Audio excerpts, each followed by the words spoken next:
Begini Pak Erik, yang bercerai-berai itu siapa? Semua golongan yang ada di dunia ini bersatu dengan golongannya masing-masing, Pak. Si A bersatu sama sesama si A, Sunni bersatu sesama Sunni, kan? Ahmadiyah juga bersatu sesama Ahmadiyah. Kapan yang bersatu? Secara umum nggak ada. Semua itu bersatu dengan golongannya masing-masing, termasuk Ahmadiyah, Pak. Dan kemudian Ahmadiyah pun pecah menjadi Lahore itu kan pecah dua juga. Jadi yang bersatu tuh mana Pak? Nggak ada Pak. Semuanya berpecah semua, termasuk Ahmadiyah. Kalau bersatu di dalam Ahmadiyah itu namanya bohong. Bersatu itu di dalam yang benar Pak.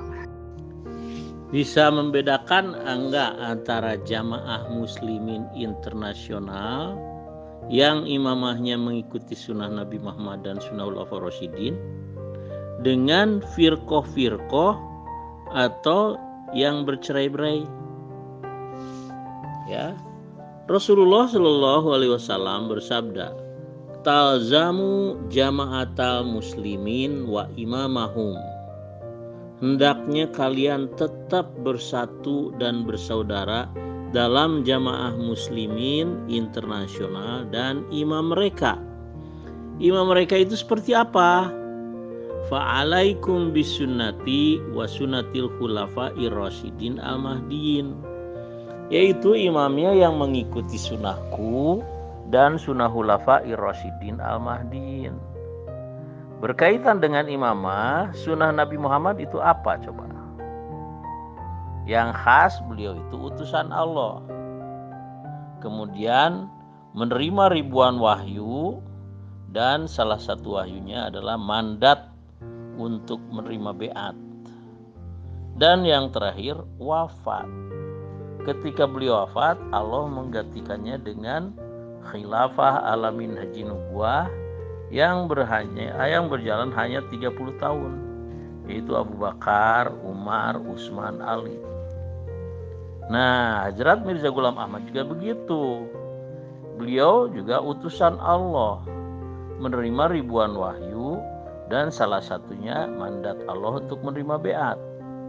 Nah, ketika beliau wafat, Allah pun menggantikannya dengan khilafah alamin haji nubuwah fase kedua.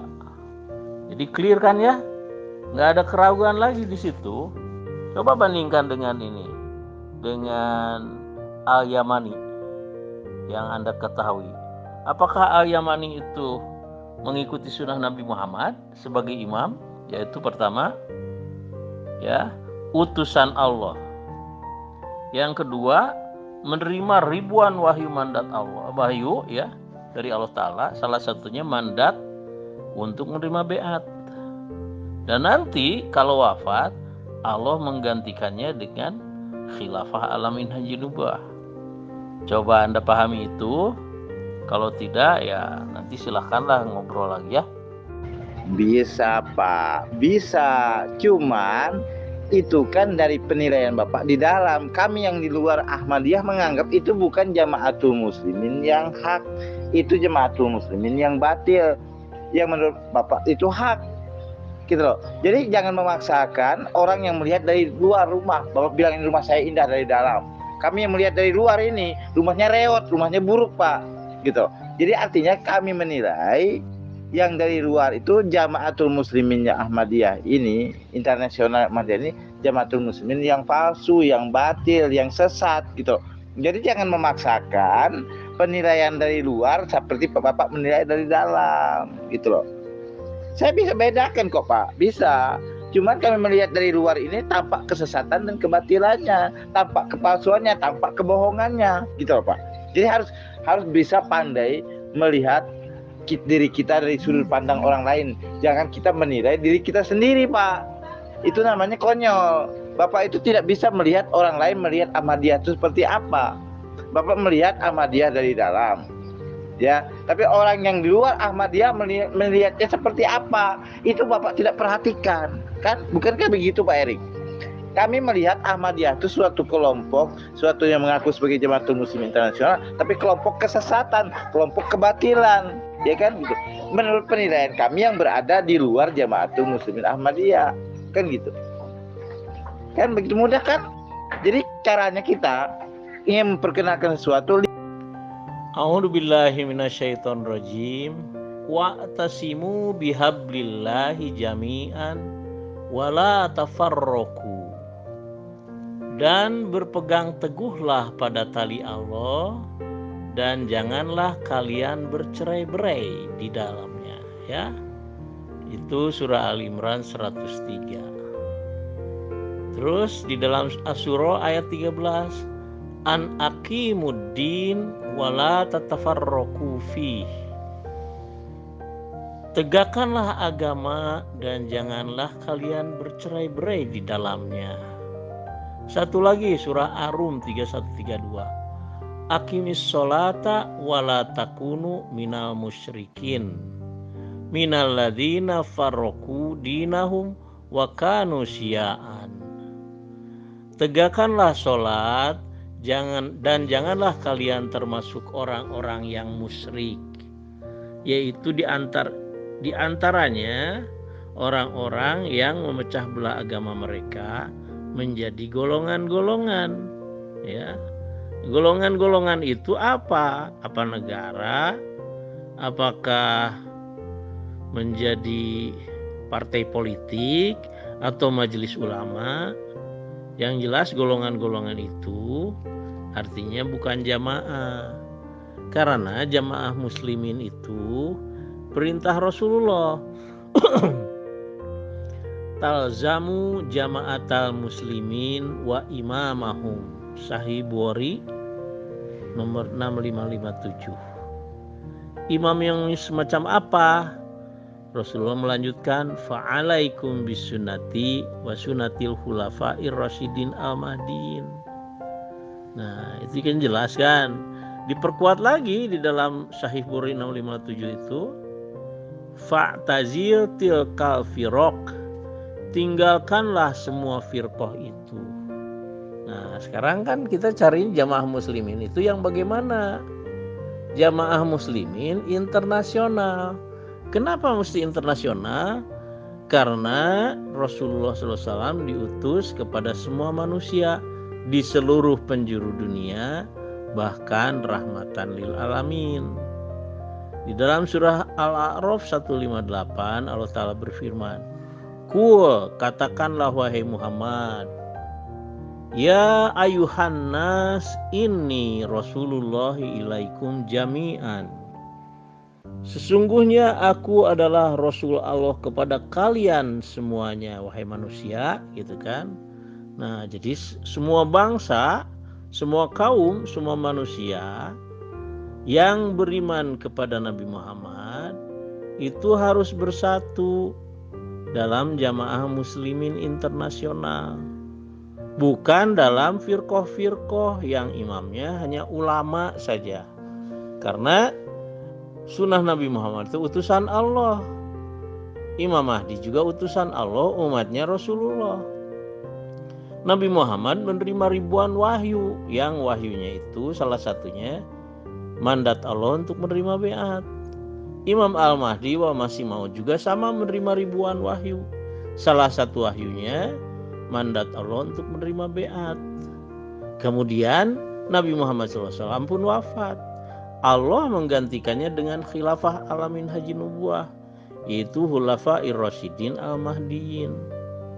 Begitu pula Hazrat Mirza Ghulam Ahmad sudah wafat dan Allah menggantikannya dengan khilafah alamin haji nubuwah, yaitu Khilafatul Masih al-Mahdiin. Persis kan ya? Hablullah itu diterjemahkan atau dijelaskan oleh Rasulullah setidaknya dalam 2 hadis. Yang pertama di dalam At-Tirmizi. Rasulullah SAW bersabda, Kitabullah huwa hablullah al-madud minas sama'i ilal ardi. Ya kan? Jadi Kitabullah itu adalah tali Allah yang diturunkan dari langit ke bumi. Al-Quran. Ya kan? Yang kedua, Taraktu fikum amroini lan tadilu ma tamassaktum bihima kitabullah wa sunata rasulihi. Hadis riwayat Imam Malik wal Imam Al-Baihaqi. Jadi dengan demikian maka tali Allah itu kitabullah dan sunata rasulihi. Sunata rasulihi itu apa? Di dalam Al-Quran dikatakan, in kuntum tuhibbunallah fattabi'uni yuhibbukumullah wa yaghfir lakum dunubakum. Jika kalian mencintai Allah, maka ikutilah aku. Dan Allah pun akan mencintai kalian. Dan akan mengampuni dosa-dosa kalian. Asiknya tuh kalau mengikuti Rasulullah. Nah, mengikuti Rasulullah itu apa? Kan gitu. Salah satunya itu yang paling penting adalah talzamu jama'atal muslimin wa imamahum.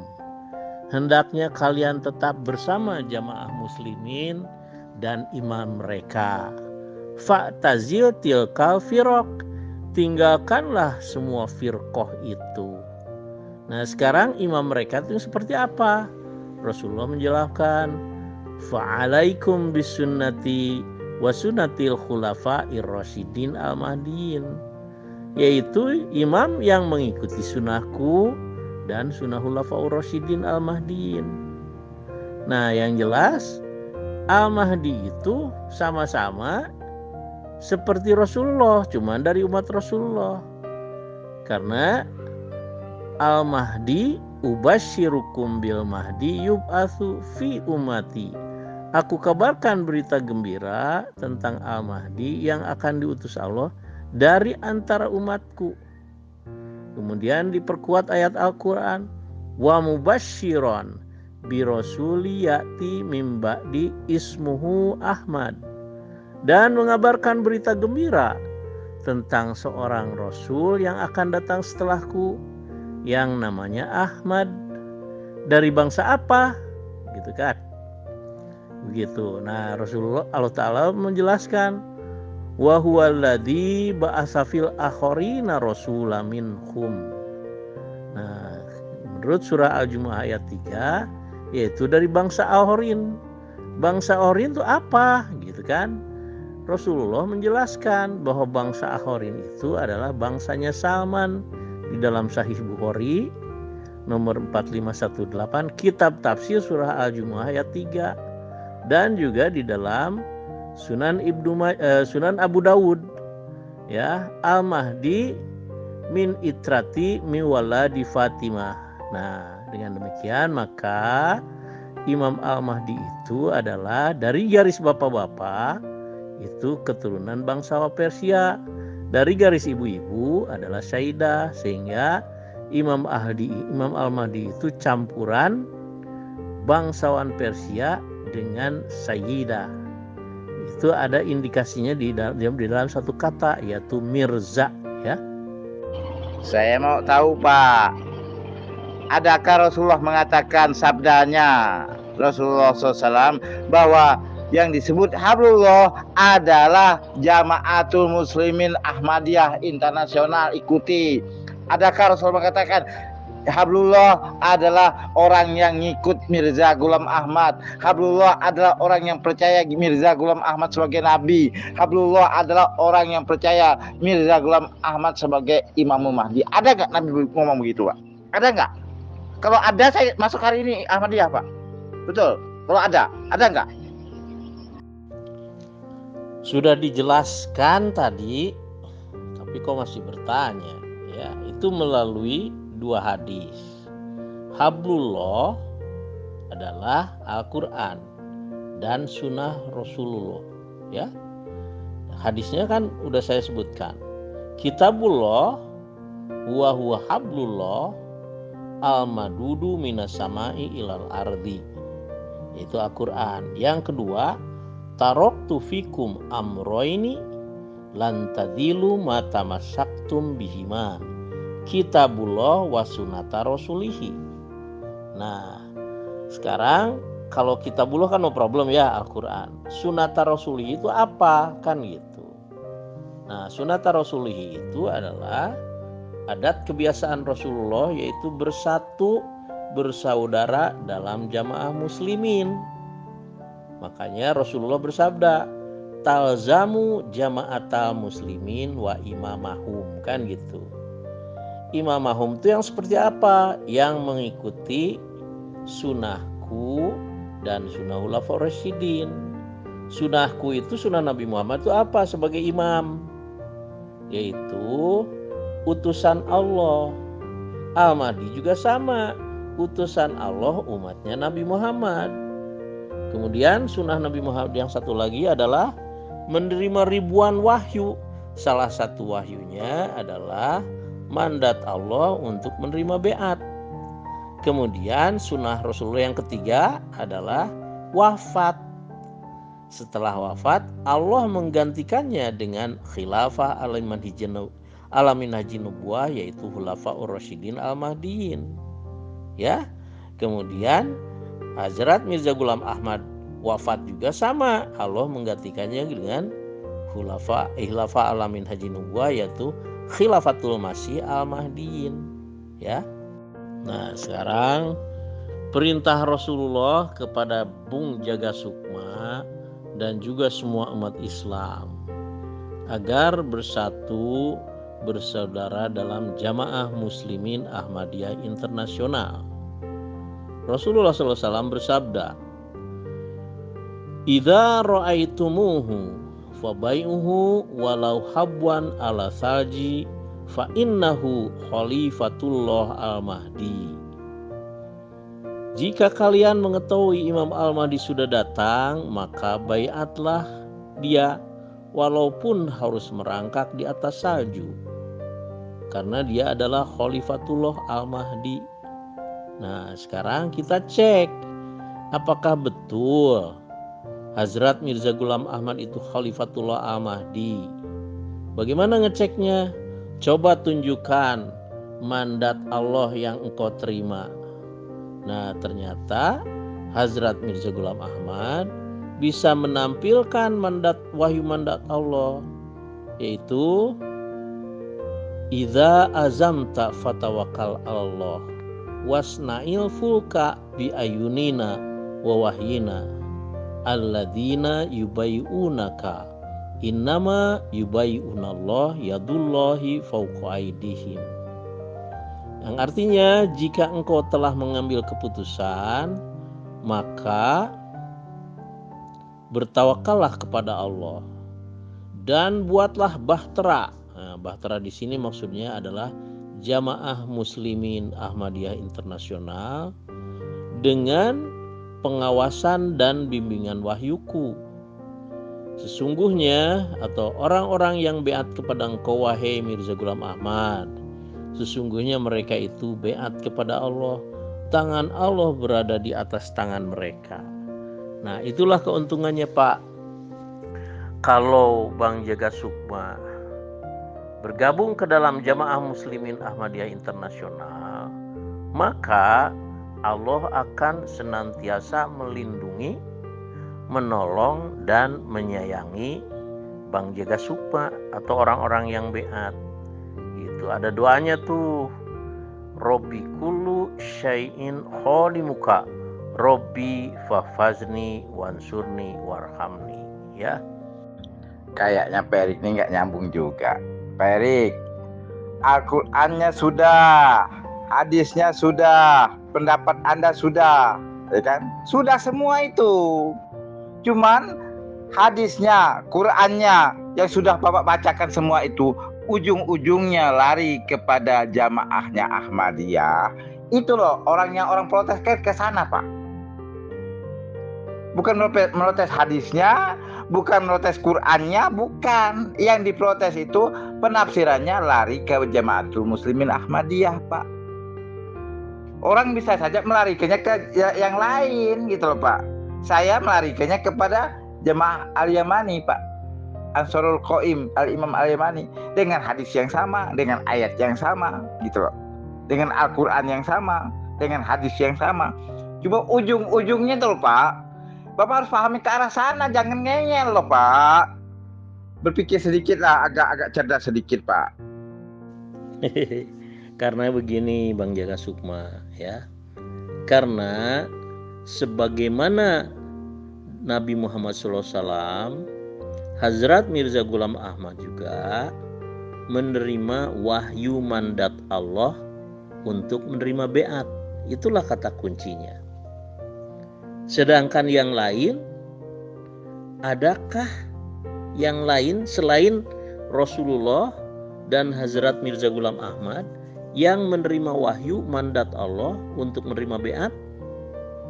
Wahyunya kan bunyinya begini, A'udzubillahi minasyaitonirrajim, Innaladina yubayyi'unaka innama yubayyi'unallah yadullahi fawqa aydihim.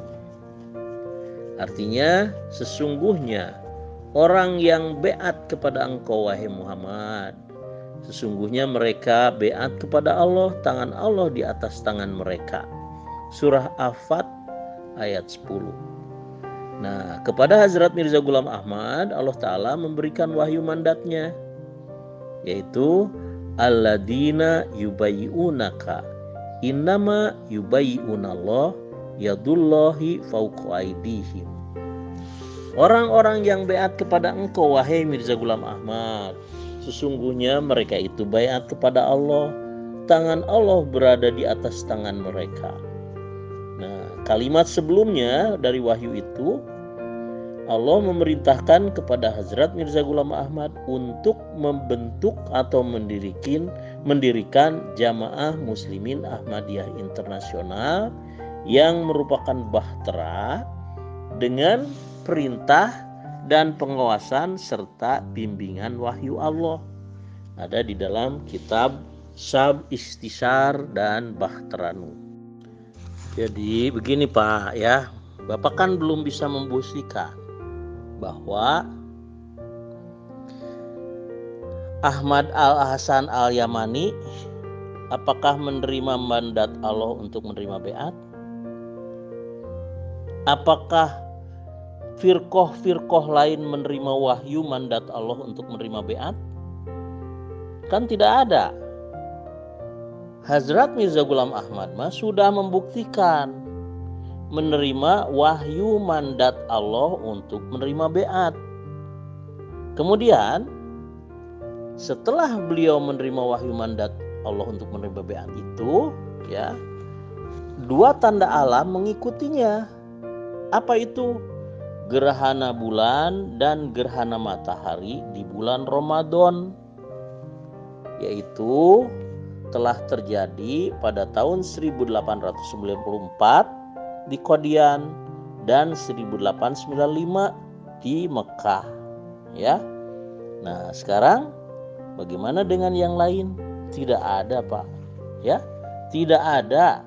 Makanya bukan ngeyel, tapi fakta bahwa yang mendeklarasikan akulah Khalifatullah, akulah Al-Mahdi, sebagaimana Allah telah mengutusku dari antara umat Nabi Muhammad SAW, dan inilah mandat Allah kepadaku untuk menerima beat.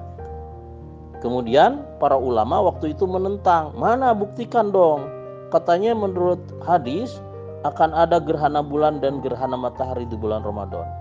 Terus kemudian beliau berdoa, dan ternyata 5 tahun kemudian muncullah dua tanda alam itu, yaitu gerhana bulan dan gerhana matahari di bulan Ramadan pada tahun 1894 dan 1895 di Qadian dan di Mekah, tempat dari mana Imam Mahdi muncul, dan satu lagi tempat Rasulullah muncul, ya. Itulah yang tidak dipercaya umat, Pak. Karena wahyu menurut umat Islam yang lain sudah ditutup dengan Al-Quran.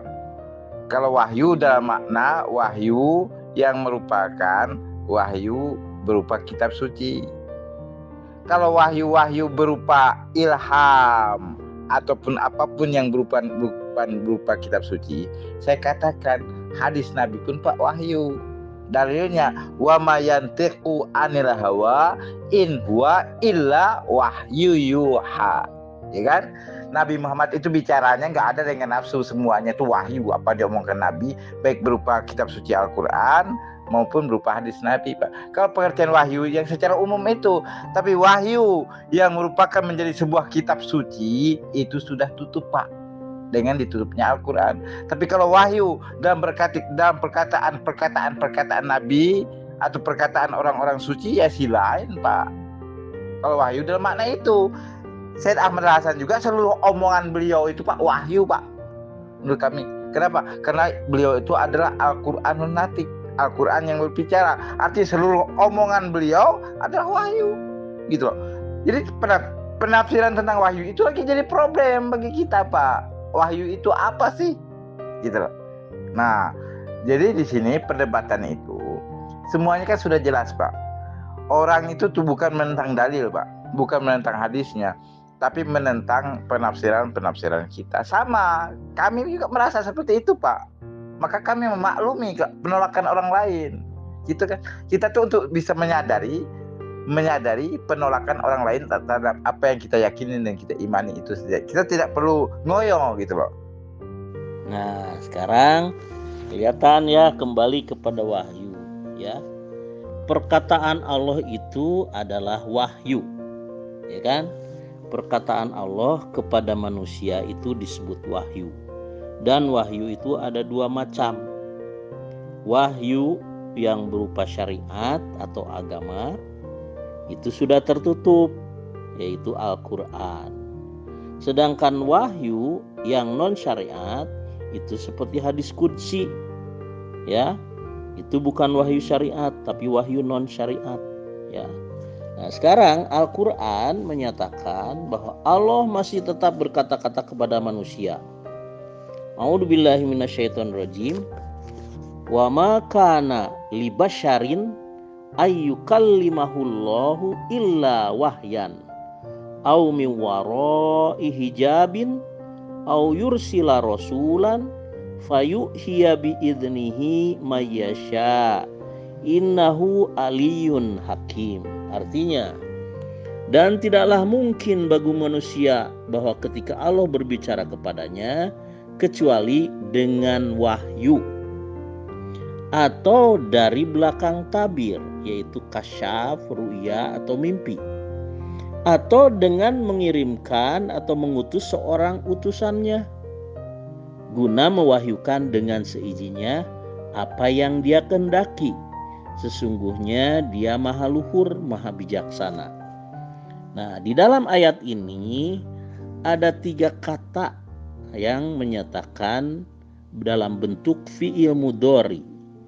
1, yukallimahullah, artinya Allah akan tetap berbicara atau berkata-kata.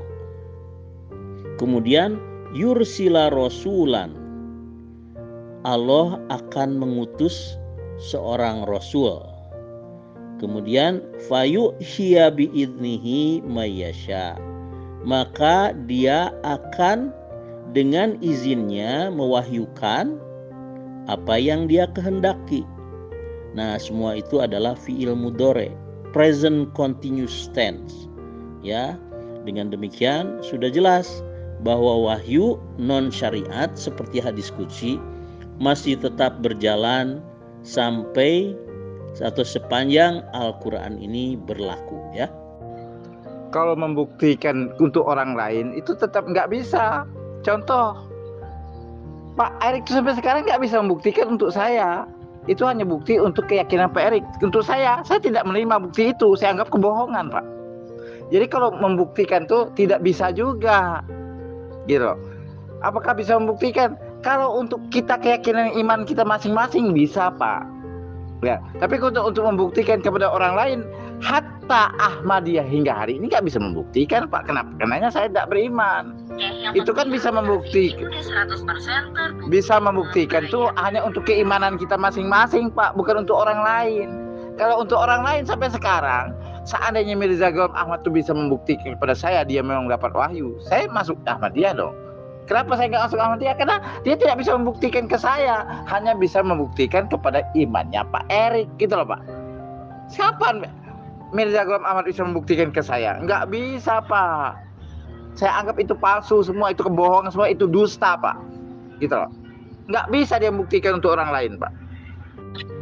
Contoh, Pak, saya itu sudah lama membuktikan tentang silsilah zuriatnya Syed Ahmad Hasan itu kepada Pak Long itu loh, ya Long itu. Sudah lama. Mana buktinya, zuriatnya saya sebutkan. Ahmad bin Ismail bin Soleh bin Husain bin Salman bin Muhammad ibnu Hasan, sudah lama. Tapi dia bilang nggak ada bukti juga, gitu loh. Jadi kalau kita tuh membuktikan ke orang lain itu payah, Pak. Mirza Ghulam Ahmad nggak pernah membuktikan kepada saya kebenarannya. Kalau membuktikan kepada keyakinan kita yang sudah mengimani, boleh, Pak. Yang masalahnya itu untuk membuktikan kepada orang lain agar bisa mengimani itu semua. Itu loh, Pak. Kapan Mirza Ghulam Ahmad bisa membuktikannya ke saya? Nggak pernah ada bukti sama sekali. Ya, saya katakan itu bohong, dusta, ya kan? Kalau terlalu kasar saya katakan itu dajjal, ya kan? Itu loh, Pak. Jadi artinya kita tuh kalau bicara tentang pembuktian harus juga disadari bukti untuk siapa? Bukti untuk kita yang sudah mengimani, Pak. Bagi orang yang tidak mengimani itu bukan bukti, itu kebohongan, itu kedustaan, itu dan seterusnya, Pak. Gini ya, untuk membuktikan seseorang itu menerima wahyu, tidak bohong, ya, Al-Quran memberikan indikasi, ya. Di dalam surah Al-Haqqah ayat 44-46, Allah Ta'ala berfirman, A'udzubillahi minasyaitonirrajim, walau taqawwala alaina ba'dul aqawil la akhadna minhu bil yamin summa laqata'na minhul watin, yang artinya, dan seandainya ia Nabi Muhammad ataupun Hazrat Mirza Ghulam Ahmad mengada-ngadakan atas nama kami atau berbohong atas nama Allah sebagian perkataan, niscaya kami, Allah akan menangkap dia dengan tangan kanan. Kemudian tentulah kami memotong urat nadinya. Nah, itu kan jelas ya, bahwa jika Nabi Muhammad atau Hazrat Mirza Ghulam Ahmad bohong, Allah akan memotong urat nadinya. Nah, sekarang pertanyaannya, urat nadi seorang utusan Allah itu apa? Bapak tahu nggak? Pertama, yaitu hidupnya akan terpelihara karena urat nadinya terpelihara. Tapi ada sabda Rasulullah begini, makanat nubuwatun qat ila tabiat ha khilafah. Tidak ada nabi kecuali setelahnya diikuti oleh khilafah. Nah, hadis ini diperkuat oleh surah An-Nur ayat 55. Ya. Nah, setelah Rasulullah SAW wafat, Allah menggantikannya dengan khilafah ala minhajin nubuwah, yaitu khulafaur rasyidin al-mahdiyin yang berjalan hanya 30 tahun. Sedangkan setelah Hazrat Mirza Ghulam Ahmad wafat, Allah menggantikannya dengan juga khilafah ala minhajin nubuwah sesuai nubuatan, yaitu Khilafatul Masih Al-Mahdiyin yang telah berjalan dan masih berlaku hingga sekarang lebih dari 115 tahun. Dan khalifahnya yang masih hidup adalah Hazrat Mirza Masrur Ahmad, Khalifatul Masih yang kelima. Aidahullah ta'ala bin Aziz. Ya, udah clear kan? Bapak kan tidak punya khalifah. Nah, kan Pak, Mirza Ghulam Ahmad kan sudah mati, Pak. Mirza Ghulam Ahmad sudah mati. Jangan-jangan kematian itu karena urat lehernya dipotong oleh Allah, Pak. Kita lihat tuh, kenapa dia mati penyebabnya. Saya curiga kematian Mirza Ghulam Ahmad itu salah satunya dipotong urat nadinya sehingga dia wafat. Nah, jadi kan sudah ada bukti, Pak. Buktinya apa? Mirza Ghulam Ahmad sudah wafat. Kenapa dia wafat? Saya yakin itu karena urat nadinya sudah dipotong oleh Allah hingga dia wafat. Gitu loh. Nah, kalau Syed Ahmad Hasan masih hidup kan sekarang pun bisa dibuktikan. Nah, terbukti beliau kan sekarang aman-aman saja, tidak dipotong urat lehernya. Mirza Ghulam Ahmad, Pak, sudah wafat. Artinya saya yakin itu dia wafat itu gara-gara urat lehernya dipotong oleh Allah. Kan mudah, Pak, pembuktiannya. Ayo, mau bukti apa? Zuriyah itu tidak merupakan bukti otentik. Karena apa? Karena zuriyah yang berlaku untuk Imam Mahdi itu dari jalur perempuan. Sedangkan dari jalur bapak-bapak itu kan Rasulullah punya 3 putra. Abdullah, Qasim, dan Ibrahim. Ketiganya wafat waktu masih balita. Ya, makanya ayat yang sering digunakan untuk membahas tentang khotaman nabiyyin, Allah Ta'ala berfirman, makana Muhammadun aba ahadim mirrijalikum. Muhammad bukanlah bapak dari salah seorang di antara anak laki-laki dewasa kalian. Nah, anak laki-laki dewasa umat Nabi Muhammad itu, satu yang dimaksud dalam ayat itu pertama Zaid, dan yang kedua zuriyah yang dari jalur bapak-bapak itu. Nah, Nabi Muhammad itu bukan bapaknya itu.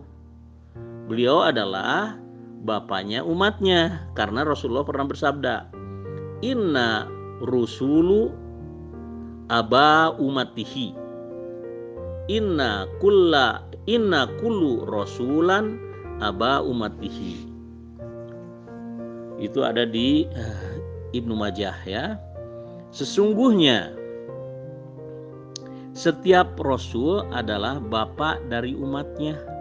Ya, jadi bukan zuriyah yang penting, tapi bukan zuriyah dari jalur bapak-bapak, tapi bapak rohani gitu ya. Jadi dengan demikian maka zuriyah bukan merupakan satu bukti. Bukti adalah menerima wahyu. Ya. Ahmad Al-Hasan tidak pernah membuktikan menerima wahyu mandat Allah untuk menerima baiat, ya. Nabi Muhammad sudah wafat. Kemudian Allah menggantikannya dengan khilafah alamin haji nubuah. Sunnah itu, sunnah Nabi Muhammad. Sunnah Nabi Muhammad itu diikuti oleh Hazrat Mirza Ghulam Ahmad yang juga telah wafat. Kemudian Allah menggantikannya dengan khilafah alamin haji nubuah yang sudah berjalan lebih dari 115 tahun hingga sekarang. Itu clear, Pak. Bukan zuriatnya, Pak. Bukti otentik itu wasiat Nabi. Itu bukti otentik. Kami punya bukti otentik wasiat Nabi, bukan zuriat. Tapi bukti otentiknya adalah wasiat Nabi, tapi itu yang digodirkum bukan? Ya, bukan. Itu bukan tentang khalifah. Tentang khalifah itu adanya di dalam surah An-Nur ayat 55. A'udzubillahi minasyaitonirrajim. Wa'adallahu alladhina amanu minkum wa amilus solihati layastakhlifannahum fil ard. Dan Allah telah berjanji kepada orang-orang yang beriman di antara kalian umat Islam dan beramal soleh bahwa dia pasti akan menjadikan bagi mereka khilafah di bumi. Bukan berkuasa loh, khilafah di bumi. Ya. Nah, khilafah ini artinya pengganti atau pewaris kenabian gitu kan. Dan pangkatnya adalah khalifah Rasulullah SAW. Nah, di dalam hadis Musnad Ahmad, Al-Baihaqi dan Miskat, Rasulullah menubuatkan ada 2 fase khilafah alamin haji nubuah. Pertama, setelah Rasulullah SAW wafat, dan yang kedua setelah Imam Al-Mahdi wal Masih Maud wafat.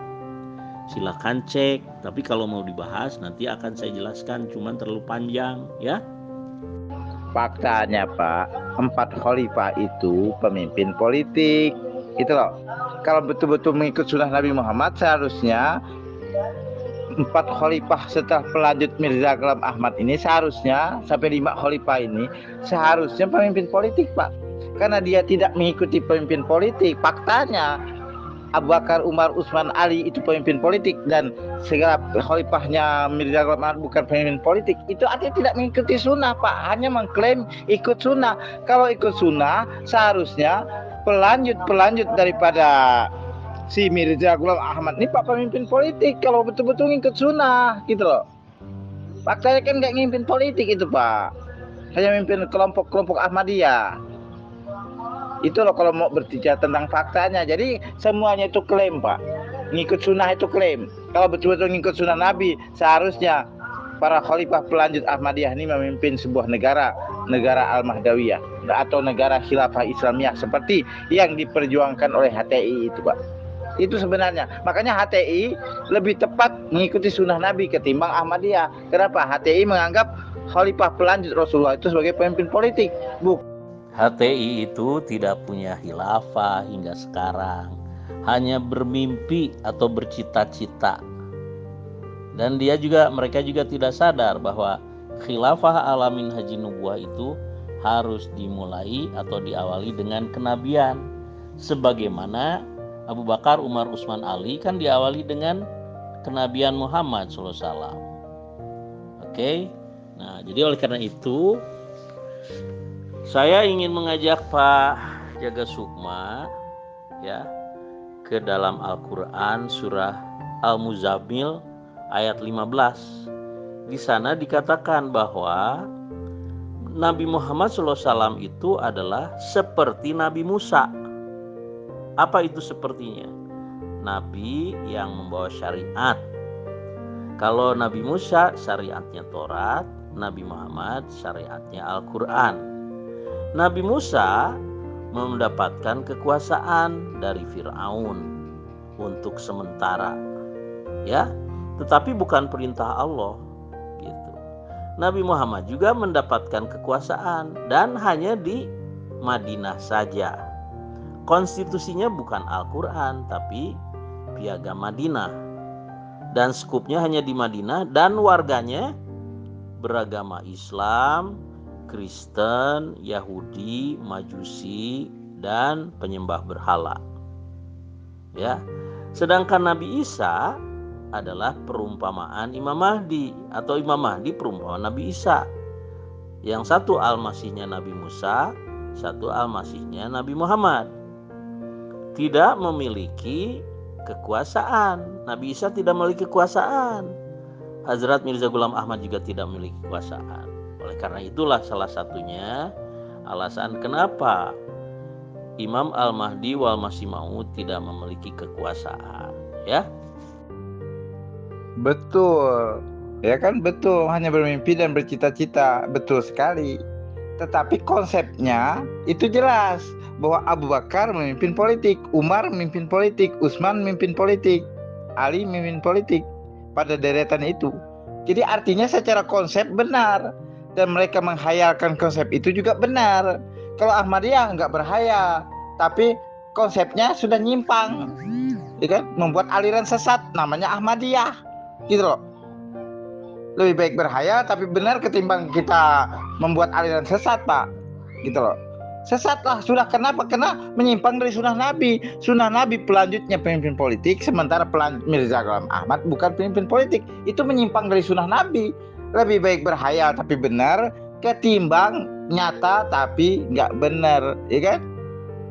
Karena berhayal itu nanti akan terbukti. Saya menghayalkan uang 1 miliar ya. Lebih baik ketimbang nanti akan dapat saya mengharapkan 1 miliar, ketimbang saya hari ini punya uang 1 miliar tapi uang mainan Pak. Lebih baik ya 1 miliar uang mainan kok, gitu loh. Jadi Bapak itu nggak berhayal memang nyata, tapi berhayal khilafah abal-abal Pak. Lebih baik yang berhayal khilafah yang pasti, yang benar, ketimbang ya khilafahnya khilafah abal-abal. Kenapa hayalan itu ditakuti sampai dibubarkan pemerintah? Maknanya hayalan itu takut menjadi kenyataan, makanya dibubarkan Pak Jokowi. Kenapa dibubarkan? Alasannya karena takut-takutnya hayalan menjadi kenyataan Pak. Kenapa Ahmadiyah sampai sekarang nggak dibubarkan? Karena nggak berbahaya secara politik, hanya berbahaya bagi umat Islam Indonesia adanya aliran sesat Ahmadiyah. Makanya yang protes Ahmadiyah itu bukan negara Pak, tapi yang protes itu rakyat. Tapi yang protesnya Hizbut Tahrir negara, karena hayalannya takut menjadi kenyataan. Paham sampai di sini Pak? Untuk memahami tujuan dari khilafah itu saya ngajak Pak Jaga Sukma untuk membahas surah An-Nur ayat 55 sehingga memahami tujuan khilafah itu apa, ya. Mari kita baca. A'udzubillahi minasyaitonirrajim. Wa'adallahu alladhina amanu minkum wa amilus solihati layastakhlifannahum fil ard. Dan Allah telah berjanji kepada orang-orang yang beriman di antara kamu dan beramal soleh bahwa Dia pasti dan pasti akan menjadikan bagi mereka khilafah di bumi. Kama stakhlafal ladina min qablihim, sebagaimana Dia menjadikan khilafah orang-orang sebelum mereka. Nah, sekarang tujuan khilafah itu apa? Wala yumakkinanna lahum dinahumul ladzi irtadalahum wala yubaddilannahum min ba'di khaufihim amana ya'budunani la yusrikuna bi syai'a wa man kafaru ba'da dzalika faulaika humul fasiqun. Bahwa Dia pasti akan menegakkan agama yang telah Dia ridhoi bagi mereka, dan Dia akan mengubah rasa takut mereka menjadi rasa aman. Mereka akan menyembahku dan tidak akan menyekutukan apapun denganku.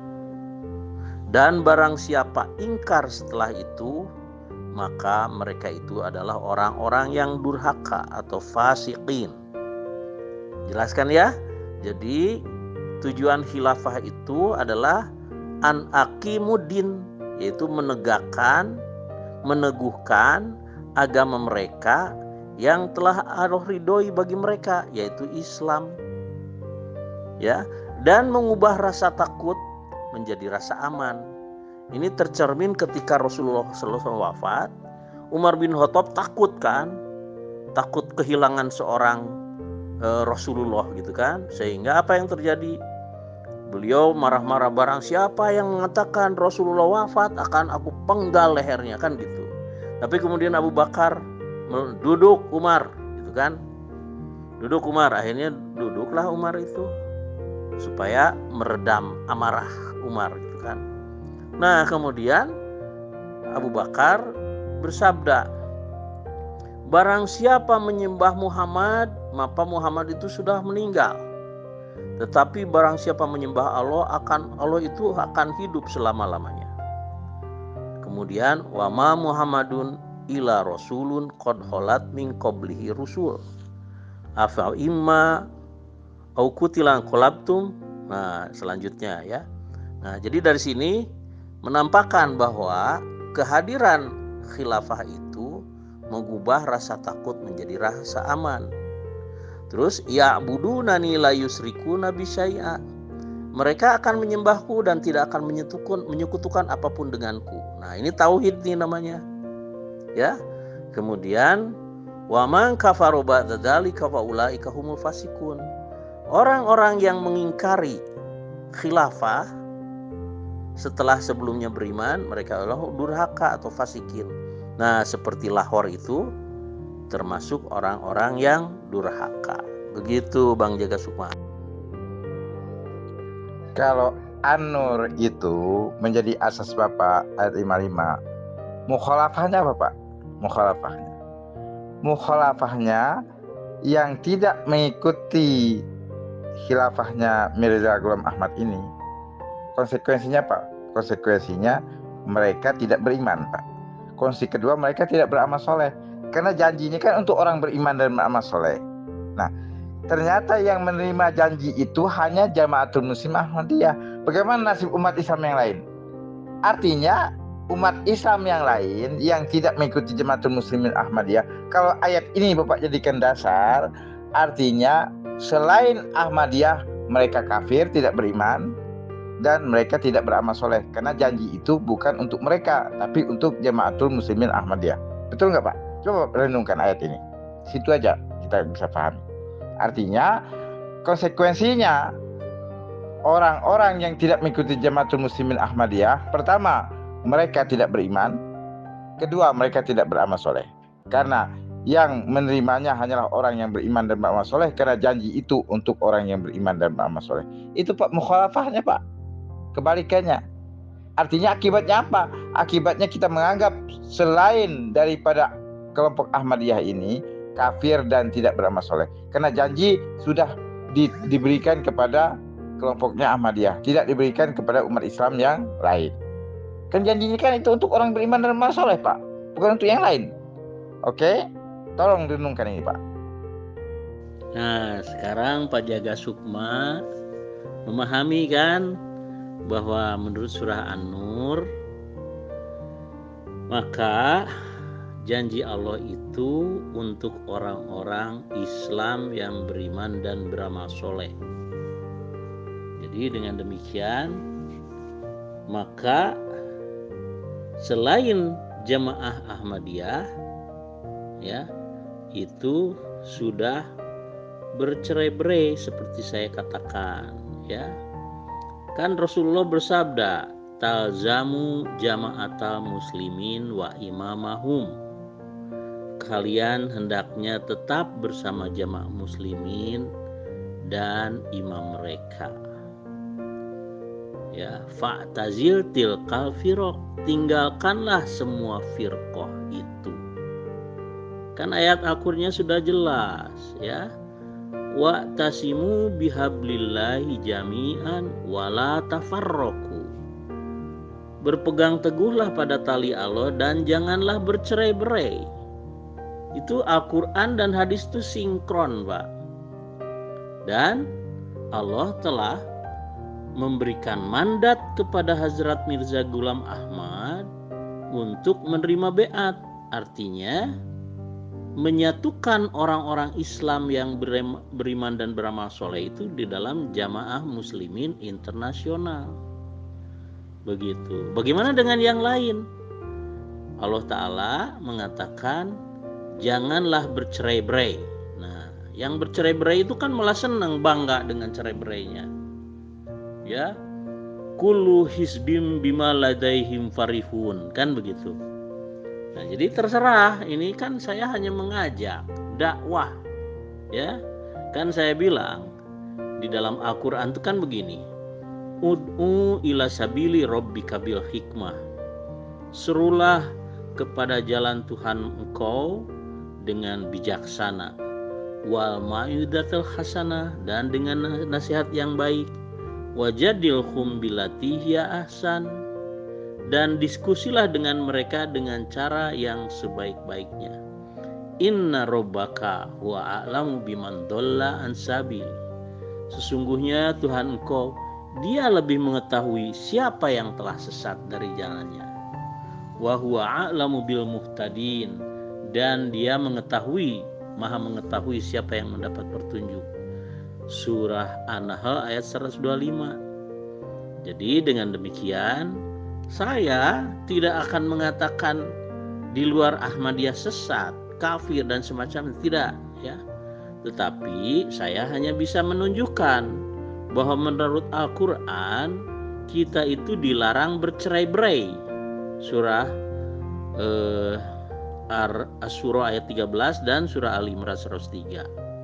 Bahkan Allah menyebut bahwa orang yang bercerai-berai itu sama dengan memecah belah agama. Aqimi sholata wala takunu minal musyrikin walladina minal ladina farraqu dinahum wa kanu syi'an kullu hizbim bima ladaihim farihun. Surah Ar-Rum ayat 31-32. Nah, bagaimana Anda memahami itu? Silahkan renungkan, ya. Ya, silahkan. Ada Anja Pak Jaga Sukma berkesimpulan. Tapi kan Pak Jaga Sukma berkali-kali saya tanyakan tidak menjawab. Ya. Menurut Al-Quran dan hadis, semua utusan Allah termasuk Al-Mahdi itu mendakwakan diri berdasarkan perintah Allah lewat wahyu. Nah, sekarang Ahmad Al-Hasan Al-Yamani pernah nggak mendakwakan diri sambil di hadapan umum? Allah telah berfirman kepadaku, kul, misalnya ya, kul, ya Ahmad Al-Hasan, ini Rasulullah ilaikum, gitu kan? Ya ayuhanas, ini Rasulullah ilaikum, Al-Mahdi misalnya. Terserah.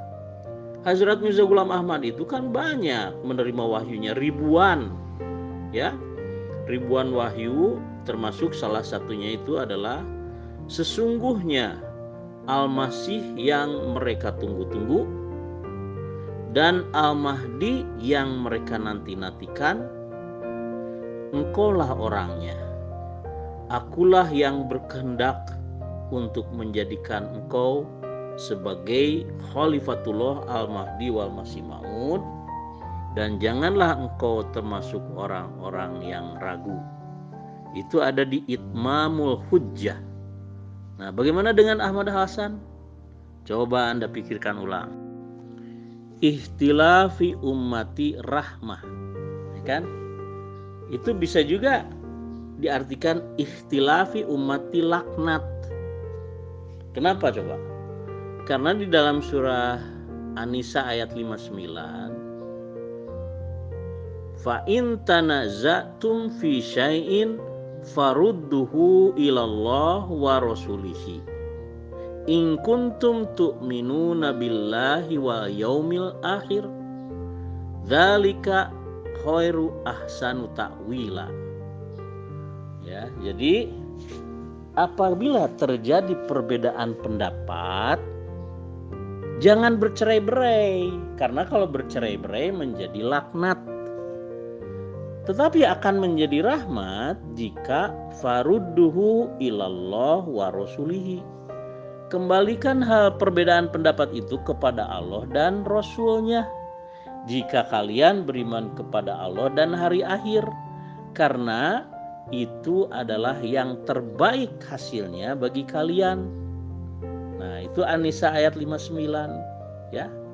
Nah, sekarang saya akan membahas tentang Khataman Nabiyyin secara ringkas saja ya.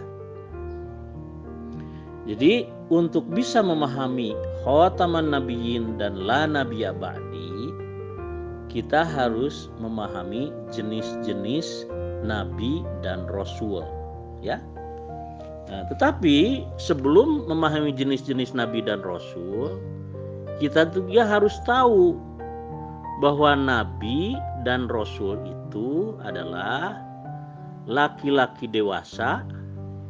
Allah mengutusnya, Allah mewahyukan banyak wahyu kepadanya, dan dia harus mendakwakan diri.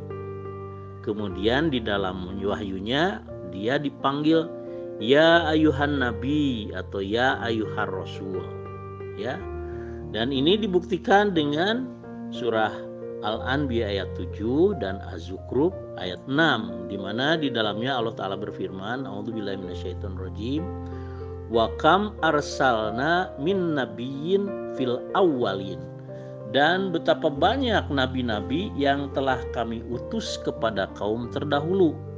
Jadi jelas ya bahwa nabi-nabi itu adalah rasul-rasul. Apa bedanya nabi dan rasul? Kalau nabi itu pasti laki-laki dewasa. Kalau rasul bisa laki-laki dewasa, bisa juga malaikat. Karena di dalam surah Al-Hajj ayat 75 Allah Ta'ala berfirman, Allahu yastafi minal malaikati rasulan wa minan nas. Ya. Sesungguhnya Allah memilih pada malaikat dan pada manusia rasul-rasulnya. Jadi dengan demikian bedanya nabi dan rasul itu di situ. Kalau nabi harus laki-laki dewasa, kalau rasul bisa juga malaikat. Tetapi kedua-duanya menerima wahyu Allah dan banyak, gitu kan. Nah, jadi dengan demikian sekarang kita melaju kepada arti jenis-jenis nabi. saya mengajak Anda ke surah As-Sajdah ya. Nabi-nabi itu dibagi 4 ya. Pertama, nabi-nabi yang membawa syariat ya. Contohnya Nabi Musa. Allah memberikan kitab kepada Nabi Musa, yaitu kitab Taurat. Dan ini petunjuk bagi Bani Israel. Jadi Nabi Musa itu adalah Rasul Bani Israel. Ada di dalam surah As-Sajdah ayat 23. Yang kedua, contohnya Nabi Muhammad. Nabi Muhammad adalah Nabi membawa syariat Al-Quran yang diutus Allah kepada semua manusia di seluruh penjuru dunia. Ya, nah, bedanya kan kalau Nabi Musa pembawa syariat tapi diutus kepada Bani Israel. Nabi Muhammad pembawa syariat kepada seluruh manusia. Nah, di sini satu nabi lokal, satu nabi internasional. Kemudian ada lagi nabi yang membenarkan atau mengikuti syariat nabi sebelumnya. Contohnya dari Nabi Harun sampai Nabi Isa itu nabi-nabi Bani Israel yang mengikuti syariat Taurat. Nah, itu ada di dalam As-Saff ayat 6 atau di dalam surah Al-Maidah ayat 46 ya. Kemudian selain itu nabi yang mengikuti syariat Nabi Muhammad secara internasional, yaitu Hazrat Mirza Ghulam Ahmad ya. Dengan demikian maka Khotaman Nabiyyin itu adalah nabi yang paling mulia atau stempel nabi-nabi terdahulu maupun yang akan datang, atau cincin persiapan yang kemudian cincin itu bisa dipakai cap ya, yang mengesahkan nabi-nabi sebelumnya.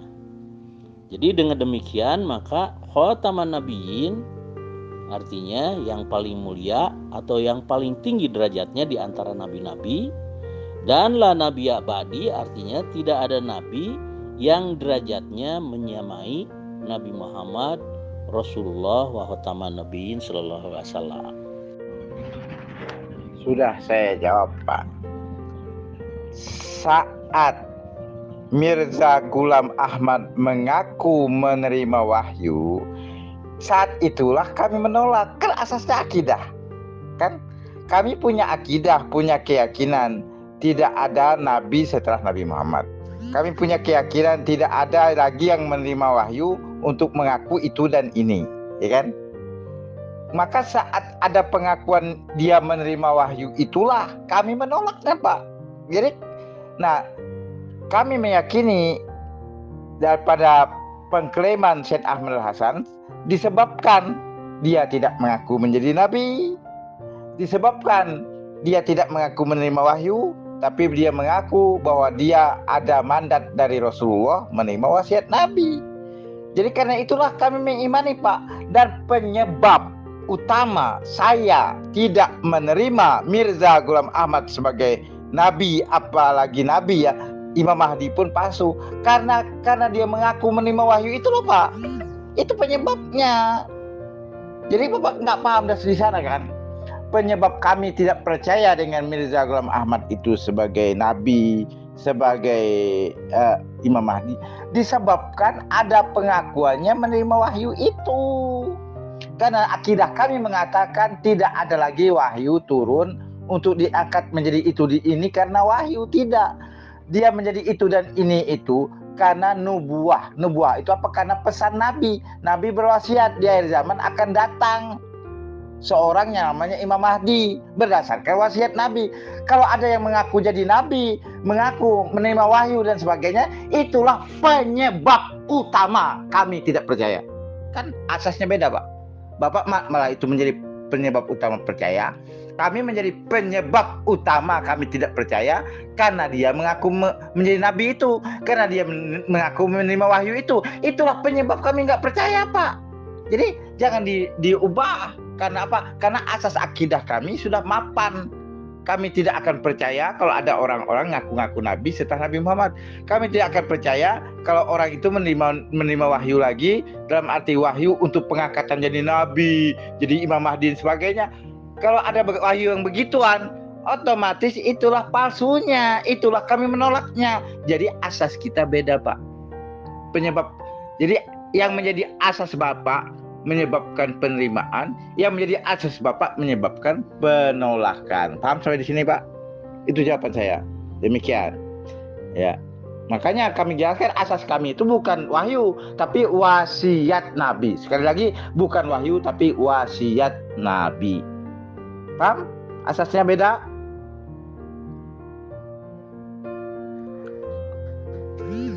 Kami lebih mengenal Allah, insya Allah, dari Pak Erik.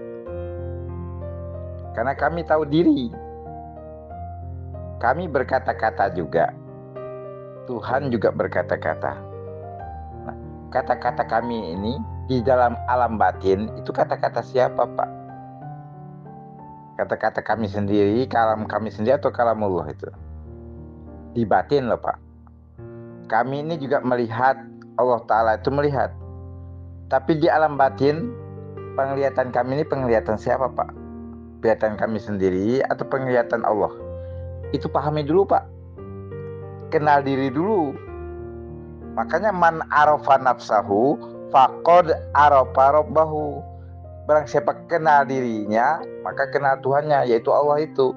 Bapak bagaimana mau membicarakan tentang kalam Allah sedangkan dengan Allah aja nggak kenal, Pak? Sebelum kita mengenal kalam Allah, sifat mutakalimnya bagi Allah, kita harus tahu dulu zat Allah. Yang mengatakan zat Allah itu di mana, Pak? Nahnu aqrabu ilaihi min habli warid. Kami lebih dekat kepadamu dari urat lehermu. Jadi Tuhan itu lebih dekat kepada Bapak Erik itu dari urat leher Bapak Erik sendiri. Nah, kenal dulu Tuhan yang begituan, Pak. Baru tahu bicara tentang kalam Allah. Saya berkata-kata, Allah juga berkata-kata. Dan kata-kata saya ini apa, Pak? Setelah saya kenal dengan kata-kata saya sendiri sebagai kata-kata apa itu, baru saya kenal dengan kalamullah yang selalu berkata-kata hingga hari kiamat, itu yang dimaksud. Jadi pahami dulu kalamullah, Pak. Pahami dulu sifat zat, sifat asma Allah. Baru kita bicara tentang kalamullah. Bagaimana Bapak nggak ngerti zat, sifat asma Allah sementara mau bicara tentang kalamullah? Ya, kalamullah itu apa, Pak? Nih contoh kalamullah, Pak. Surah Pak. Surah Al-Isra ayat berapa? Maaf, surah Toha ayat. Surah Toha surah ke-20 ayat ke-14. Wa ana ikhtartuka, aku telah memilih engkau.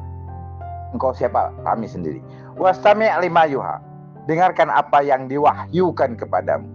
Innani anallah, sesungguhnya aku adalah Allah. La ilaha illa ana, tiada Tuhan melainkan aku. Fa'budni, ibadahi aku. Wa aqimus sholata lidzikri, dirikan salat untuk mengingat aku. Itu kalam Allah atau kalam jaga sukma, Pak? Kalam Allah apa kalam jaga sukma? Nah, kenal dulu dengan kalam Allah itu, Pak. Kalam Allah surah Toha ayat ke berapa itu? Ayat ke 14 itu, Pak. Baru bicara tentang kalam Allah. Wa kalamullah Musa taklima. Paham itu dulu. Kalau belum paham itu jangan bicara tentang kalam Allah, Pak. Apa itu kalam Allah? Yuk, kita cek dulu kalam Allah itu. Sebelum kita kenal Al-Quran kepada Al-Quranul Qadim, Pak. Itu Quranul Karim, Pak. Saya ini Quranul Qadim nih, Pak, bicara, Pak. Ayo, kita kembali ke sana, Pak. Oke? Nah, kalau begitu sekarang nampak sekali ya bahwa Pak Jaga Sukma ini belum memahami jenis-jenis nabi, belum memahami arti nabi menurut Al-Quran. Saya akan jelaskan lagi, walaupun ini pernah dijelaskan kepada Romli Kalidilem ya. Saya mengajak Pak Jaga Sukma untuk membaca surah Az-Zukhruf ayat 6. A'udzubillahi minasyaitonirrajim. Wa kam arsalna min nabiyyin fil awwalin. Dan betapa banyak nabi-nabi yang telah kami utus kepada kaum terdahulu. Ayat ini mengisyaratkan bahwa nabi-nabi itu semuanya utusan Allah, semuanya Rasul Allah. Dengan kata lain, nabi sama dengan Rasul. Nah, sekarang saya ngajak Anda lagi untuk membahas surah Al-Anbiya ayat 7. Di sana Allah Ta'ala berfirman, A'udzubillahi minasyaitonirrajim. Wa ma arsalna qablaka illa rijalan nuhi ilaihim. Artinya, dan tidaklah kami mengutus nabi-nabi, karena ini surah Al-Anbiya ya, karena nggak ada maf'ulnya di situ. Dan tidaklah kami mengutus nabi-nabi kecuali beberapa orang laki-laki dewasa dan Allah mewahyukan kepada mereka. Nah, ini kan sangat muhkamat ini, ya. Jadi pertama, nabi-nabi itu laki-laki dewasa. Kedua, Allah mengutusnya, berarti Rasul kan. Kemudian Allah mewahyukan banyak wahyu kepadanya. Nah, kalau kita lihat surah As-Saff ayat 6 dan surah Al-A'raf 158, baik Nabi Isa maupun Nabi Muhammad mendakwakan diri, tidak diem. Wa id qala Isa bin Maryam, ya Bani Israel, ini Rasulullah ilaikum. Rasulullah juga sama, kul, katakanlah wahai Muhammad, ya ayuhan nas, ini Rasulullah ilaikum jami'an. Ya. Nah, itu jelas, itu harus mengklaim, tidak boleh diam seorang nabi, rasul itu. Kemudian di dalam wahyunya Allah memanggilnya ya ayuhan nabi atau ya ayuhar rasul. Nah, jadi dengan demikian maka jelas ya bahwa nabi itu harus laki-laki dewasa. Allah mengutusnya, Allah mewahyukan banyak wahyu kepadanya, dan Allah memanggilnya nabi atau rasul, dan dia mendakwakan diri. Berikutnya adalah saya mengajak ke surah Al-Hajj ayat 75. Allahu yastafi minal malaikati rasulan wa minan nas. Allah senantiasa memilih rasul-rasulnya dari antara manusia, malaikat, dan dari antara manusia. Nah, di sini jelas bedanya nabi dan rasul. Kalau nabi itu harus laki-laki dewasa dan Allah mewahyukan kepadanya dan Allah mengutusnya. Sedangkan rasul itu bisa malaikat. Gitu. Tapi malaikat tidak bisa disebut nabi karena bukan laki-laki dewasa. Gitu ya. Berikutnya jenis-jenis nabi. Jenis nabi itu adalah satu, nabi yang membawa syariat. Contohnya Nabi Musa membawa syariat Taurat untuk semua Bani Israel. Ya. Kemudian contohnya nabi yang bukan pembawa syariat. Contohnya Nabi Harun sampai Nabi Isa itu mengikuti syariat Taurat. Nah, jadi ada dua macam tuh kan. Satu lagi nabi yang diutus kepada kaumnya. Nah, itu ada di surah Az-Zukhruf ayat 6. Satu lagi nabi yang diutus kepada semua manusia di seluruh penjuru dunia. Nah, yang dimaksud dengan khataman nabiyyin, penutup nabi-nabi, itu adalah nabi-nabi yang diutus hanya lokal saja kepada kaumnya dan nabi-nabi pembawa syariat. Ya, itu sudah tertutup. Sedangkan nabi-nabi dari pengikut Nabi Muhammad masih terbuka sampai hari kiamat, termasuk Imam Al-Mahdi wal Masih Maud. Beliau adalah seorang nabi, rasul, khalifah umatnya Nabi Muhammad sallallahu alaihi wasallam, ya. Nah, oke, silakan Anda mengenal Allah kan? Kalau Anda mengenal Allah, tinggal yang harus diuji ketaatannya. Apakah ketika Anda mengenal Allah, ya, kemudian Anda mentaatinya atau tidak? Karena jelas-jelas kok tujuan hidup itu adalah beribadah kepada Allah. Wa ma khalaqtul jinna wal insa illa liya'budun. Ya. Kemudian di dalam surah Al-Baqarah juga dikatakan, ya ayuhan nasu budu rabbakumul ladzi khalaqakum walladzina min qablikum la'alakum tattaqun. Nah, sembahlah Tuhanmu yang telah menciptakan kamu dan telah menciptakan orang-orang tua kamu sebelum kamu gitu ya, agar menjadi orang bertakwa. Orang bertakwa itu apa? Alladzina yu'minuna bil ghaib wa yuqimunas shalah wa mimma razaqnahum yunfiqun walladzina yu'minuna bima unzila ilaika wa ma unzila min qablik wa bil akhirati hum yuqinun. Nah, itu ketakwaan menurut surah Al-Baqarah ayat-ayat awal. Nah, sekarang ada ketakwaan yang sejati yang di dalam surah Ali-Imran 102. Ya ayyuhalladzina amanu ittaqullaha haqqa tuqatih wala tamutunna illa wa antum muslimun. Jangan dulu mati sebelum engkau bertakwa yang sesungguhnya, yang menjadi orang yang berserah diri. Apa itu berserah diri itu? Wa tasimu bihablillahi jami'a wala tafarraqu. Nah, apakah Anda berpegang teguh pada tali Allah? Yang saya katakan tali Allah itu adalah Al-Quran dan sunnah Rasulullah, yaitu berjamaah dan imamnya mengikuti sunnah Nabi Muhammad dan sunnah Khulafaur Rasyidin. Nah, itu namanya tidak bercerai-berai. Tetapi bercerai-berai itu mengikuti ulama, ya, ulama yang sudah bercerai-berai. Makanya Rasulullah berkata, fa'tazil tilkal firaq. Nah, itu Pak, silakan renungkan ya. Oh, saya sudah memahami hadis yang diriwayatkan oleh Safinah itu, ya. Itu kan ada di Sunan Abu Dawud, Musnad Ahmad dan Miskat. Tetapi yang berkaitan dengan Hazrat Mirza Ghulam Ahmad ada hadis lain, yaitu di Musnad Ahmad, Al-Baihaqi dan Miskat juga, ya. Ini sering dipakai oleh orang-orang HTI, ya. Hadisnya bunyinya begini ya. A'udzubillahi minasyaitonirrajim. Perawinya adalah Huzaifah bin Al-Yamani. Bunyinya begini, takunu nubuwatu fikum masyaallah antakun. Nah, saya pendeknya aja ya. Kenabian sedang berjalan ya atas kehendak Allah. Itu kenabian Rasulullah SAW. Tsumma takunu khilafatan ala min haji nubuwah. Ya, itu terjadi setelahnya 30 tahun itu, yaitu Abu Bakar, Umar, Utsman dan Ali. Kemudian tsumma yakunu mulkan ad-don. Nah, itu mulkan ad-don itu Bani Umayyah. Kemudian tsumma yakunu mulkan jabariyatan.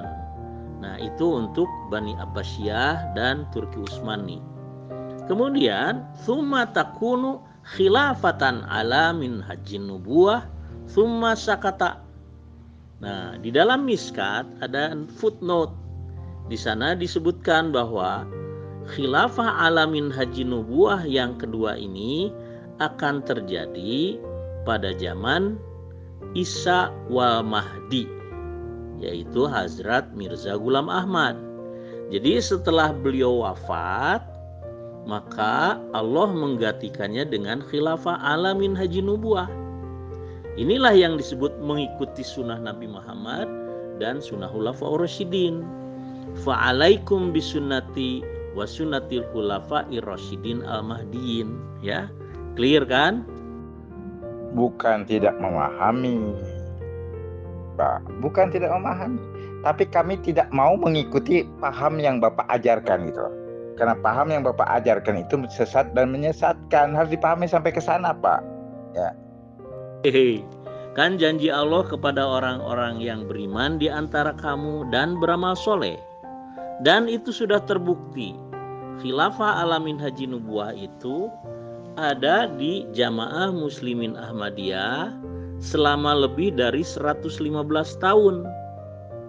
Nah, tetapi umat Islam yang lain yang sudah bercerai-berai itu malah menuduhnya atau mengeluarkan fatwa di luar Islam, sesat dan menyesatkan. Ini kan yang aneh itu. Wong mereka tidak mentaati Allah dan Rasulnya, yaitu bercerai-berai. Hanya Ahmadiyah yang berpegang teguh pada tali Allah, yaitu Al-Quran dan sunnah Rasulullah, yaitu berjamaah yang imamahnya mengikuti sunnah Nabi Muhammad dan sunnah Khulafaur Rasyidin. Itulah yang membuat Anda tidak punya khalifah, karena kenabian itu Anda tutup sendiri. Padahal Allah masih membuka kenabian itu hanya bagi umat Nabi Muhammad Sallallahu Alaihi Wasallam. Itu di dalam surah Al-A'raf ayat 35. Ya, imma ya'tiyanakum rusulu minkum famanittaqa wa aslaha la khaufun alaihim walahum yahzanun. Ya, jika kalian melihat rasul-rasul dari antara kalian yang akan membacakan ayat-ayat kami, maka barang siapa bertakwa dan memperbaiki diri, maka tidak ada takut, tidak ada duka cita. Silakan perhatikan surah Al-A'raf ayat 35 ya. Terbuktinya bagaimana, Pak? Kan sudah saya bilang, kalau itu buktinya itu adalah untuk Mirza Ghulam Ahmad dan jamaahnya Ahmadiyah, bermakna bukan sekedar bercerai-berai, Pak, bukan sekedar sesat. Bermakna orang-orang yang tidak menyambut khilafahnya Ahmadiyah bermakna kafir. Ya kan? Bermakna kafir, Pak. Juga bermakna tidak beramal soleh, Pak. Karena yang dijanjikan kan untuk orang yang beriman dan beramal soleh. Kami nggak percaya itu. Itu bukan janjinya, bukan itu loh janjinya. Maka berarti kan kami kafir, Pak, dan tidak beramal soleh, Pak. Makanya konsekuensi dari pemahaman yang Bapak lakukan itu maknanya kita akan meyakini bahwa orang yang tidak ikut Ahmadiyah tidak sekedar sesat, Pak, tidak sekedar bercerai-berai, tapi adalah kafir. Karena janji itu untuk orang yang beriman dan beramal soleh. Karena itu kami yakin orang yang beriman dan beramal soleh itu tidak hanya orang Ahmadiyah, bahkan bukan iman amal soleh yang itu yang dimaksud. Makanya artinya paham itu sesat dan menyesatkan, Pak. Tadi sih paham maksud saya, Pak. Paham itu sesat dan menyesatkan maknanya. Kenapa? Karena kalau saya yakin yang beriman dan beramal soleh itu adalah Mirza Ghulam Ahmad dan para pengikutnya, dan kata lain ya, Jamaatul Ahmadiyah ini bermakna selain Jamaatul Ahmadiyah kafir dan tidak beramal soleh sesuai ayat, gitu loh, Pak. Artinya pemahaman itu keliru maknanya, Pak. Karena kita akan punya konsekuensi akidah menganggap orang yang tidak mengikuti Jamaatul Muslimin Ahmadiyah punya konsekuensi bahwa orang yang tidak mengikuti Jamaatul Ahmadiyah adalah kafir dan tidak beriman. Itu konsekuensinya, Pak. Kalau Bapak punya keyakinan seperti itu, bahwa Al-Maidah, bahwa An-Nur 55 itu untuk Ahmadiyah. Kami mengatakan tidak untuk itu. Kalau untuk itu berarti selain Ahmadiyah kafir dan tidak beramal soleh. Tidak hanya sekedar bercerai-berai, Pak. Kalau pemahamannya seperti apa yang Pak Erik pahami, kami tidak percaya itu. Itu loh, Pak, pahami. Adapun pemahaman dari Hizbut Tahrir begini, Pak, ya. Allah telah berjanji kepada orang yang beriman dan beramal soleh akan diberikan kehilafahan. Nah, itu kan. Makanya yang jadi pertanyaan, imannya seperti apa, amal solehnya seperti apa. Maka amal solehnya adalah menegakkan khilafah itu sendiri. Itu pemahaman HTI, Pak. Jadi amal solehnya menegakkan khilafah, nanti akan diberikan khilafah. Begitu. Gitu loh, Pak. Makanya mereka HTI itu berjuang, beramal soleh, menegakkan khilafah. Maka khilafah dijanjikan. Seperti orang dijanjikan dapat rezeki, contohnya. Dijanjikan dapat rezeki. Tapi dijanjikan pada siapa? Yang mau bekerja, misalnya. Walaupun nggak bekerja juga dapat rezeki, tapi orang yang bekerja tentu lebih dijamin rezekinya ketimbang orang yang bermalas-malasan nggak punya kerjaan, gitu Pak. Tapi janji itu tetap ada. Allah janji dikasih rezeki kepada siapa? Kepada semua umat Islam, ya kan? Semua manusia bahkan. Tetapi pada faktanya ada usaha manusia yaitu mencari rezeki. kan gitu. Ada kan usaha manusia mencari rezeki. Nah begitulah khilafah itu janji kepada umat manusia di akhir zaman ini, terutama umat yang beriman dan amal soleh. Apa amal solehnya? Ya menegakkan khilafah itu sendiri, kata HTI. Lain lagi Pak tafsirnya. Makanya di sini persoalan penafsiran Pak. Kalau Bapak memaknakan seperti paham Bapak itu bahwa khilafah sudah tegak, yaitu khilafahnya Ahmadiyah, bermakna di luar Ahmadiyah kafir Pak. Kalau maknanya seperti itu, di luar Ahmadiyah kafir. Saya nggak akan mau gara-gara ikut Muhammadiyah, mengikut Ahmadiyah, saya harus punya etikat orang yang tidak ikut Ahmadiyah kafir. Saya nggak akan mungkin Pak punya akidah seperti itu. Dan konsekuensinya harus punya akidah seperti itu. Kalau khilafahnya Ahmadiyah itu dikaitkan An-Nur 55 Pak, gitu loh.